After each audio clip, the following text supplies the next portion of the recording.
Hello hello hello.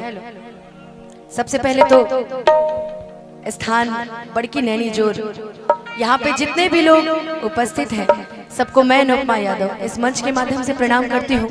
और भोजपुर में कहल जाला कि गोड़ छू के गोड़ लगा तनी चाहम की तनी एगो ताली बजा के रोवा लोग आशीर्वाद दे दी, एगो तनी ताली बजा के तनी आशीर्वाद दे। इतना कंजूस, इतने कंजूसी करे तनी एक बार और तनी ताली बजा के एक बार आशीर्वाद दी तो सबके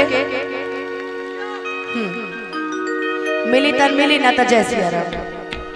और सबसे पहले तो बहुत बहुत धन्यवाद आदरणीय बड़े भैया राधे श्याम पांडे जी, हमार बड़ भैया टूना मिश्रा भैया, जिनके निमंत्रण पे आज हम सभी कलाकार जो उपस्थित बनी। और आज तो बड़ बड़ कलाकार के एंट्री भइल बा, जैसे हमार चंदन यादव जी, गोलू राजा जी भी अवते हुए हो, ओकरा बाद विशाल गगन जी गा के गई हो, काव्या दीदी, और जितना भी कलाकार के नाम छूटत हुई, हमार विकी तिवारी भैया। तो आई आज एक बेर जयकारा आज लगे के चाहिए छठी मैया के, बोली छठी मैया की। हम तो सुने थे ना अंजनी भैया, हम तो सुने थे कि छठी मैया के नाम पे पूरा कबार देंगे, तो कुछ जयकारवे नहीं निकल रहा है। बोलिए छठी मैया की। जब जयकारा लगाए तो जयकारा जरूर लगाइएगा, ठीक है। और बोलिए सच्चे दरबार की। और जितना भी हमारे भाई लोग आयुष म्यूजिक, फलाना म्यूजिक, ढमकाना म्यूजिक, जितना भी म्यूजिक सेंटर वाले लोग बा, नाम नहीं खे याद, नाम बता दिया तब भोजपुरी बीट उट सब आयल बनाए जाए। लेकिन आइए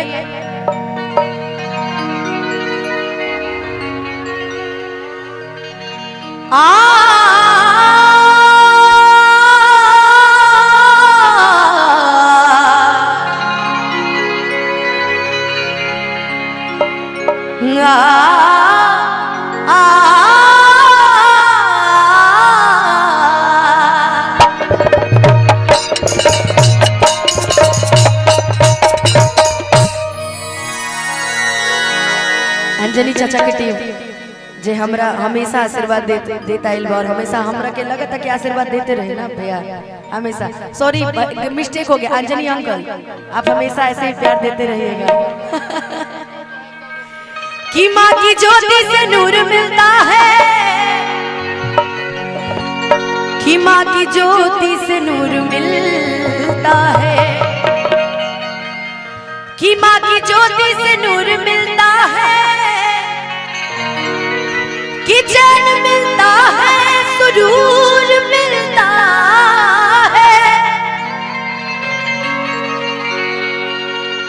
कि जो भी आता है मैया जी तेरे दर पे कुछ न कुछ तो जरूर मिलता है।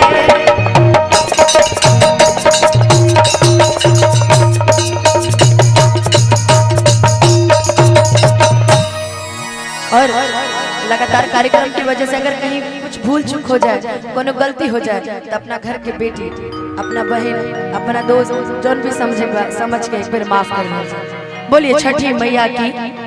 मगर अंजनी चाचा आज सोचा नहीं कि शुरुआतें हो तो छठ के गीत से हो, ठीक है ना भैया। कि कोसिया भरब अरे चौमुख दिया बचराइब हो, घाटे पे दिया बनाइब हो, ए छठी मैया को दिया में देबू जब ललाना हो, अरघिया देवे घटिया पाइब हो। बोलिए छठी मैया की। और खाली एक बेर ओकरा बाद ना कहब कि ताली बजाइए, चाहे मुस्कुराइए, चाहे गाइए, खाली एक बेर चाहब कि तनी दोनों चारों तरफ से तनी दोनों हाथ उठा के सीधा सीधा चारों तरफ से एक बार खाली दोनों हाथ उठा के सीधा सीधा सीधा सीधा एक बार ताली बजा के मिलके गा दे कि कोसिया भरब चौमुख दिया बचराइब हो, घाटे पे दिया बनाइब हो, ए छठी मैया को दिया में देबू जब ललाना हो, अरघिया देवे घटिया पाइब हो, ए छठी मैया को दिया में देबू जब ललाना हो, अरघिया देवे घटिया पाइब हो।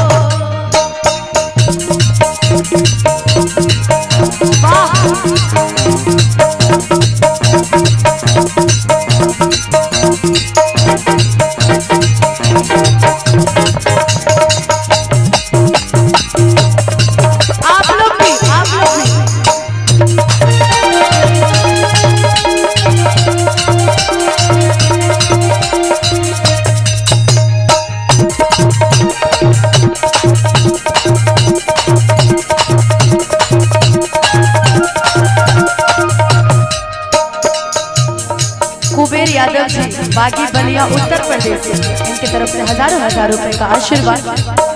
हो फल फल हरिया से सुपवा सजाई अपना बलम जी के माथे पे उठाई।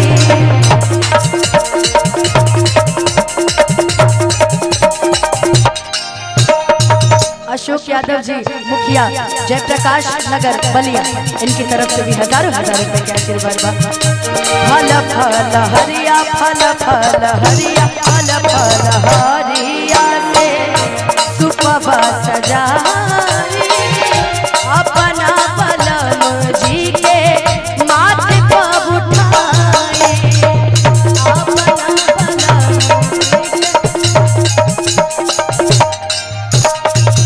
घावध ले आई घाटे अरब कराई बहो छठी मैया में दिया बनाई बहो ए छठी मैया को दिया में देबू जब लला।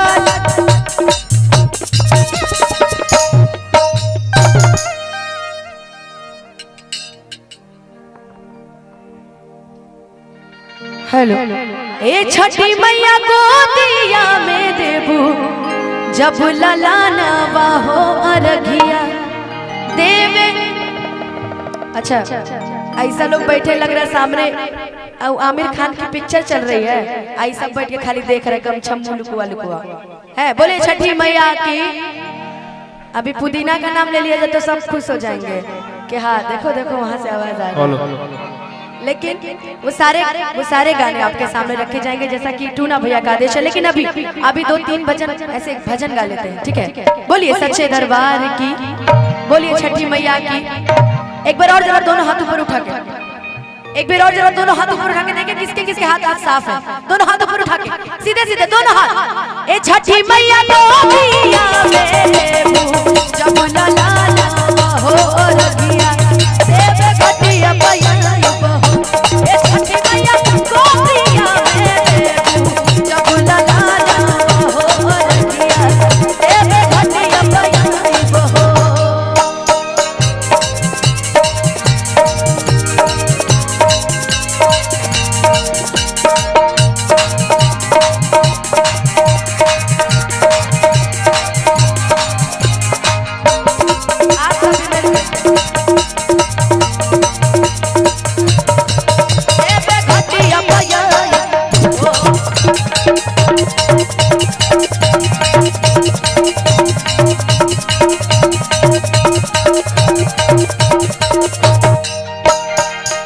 और जी अनुपमा के कैला कबूल हो देता ये छठी मैया सुनर ये गो फूल हो देता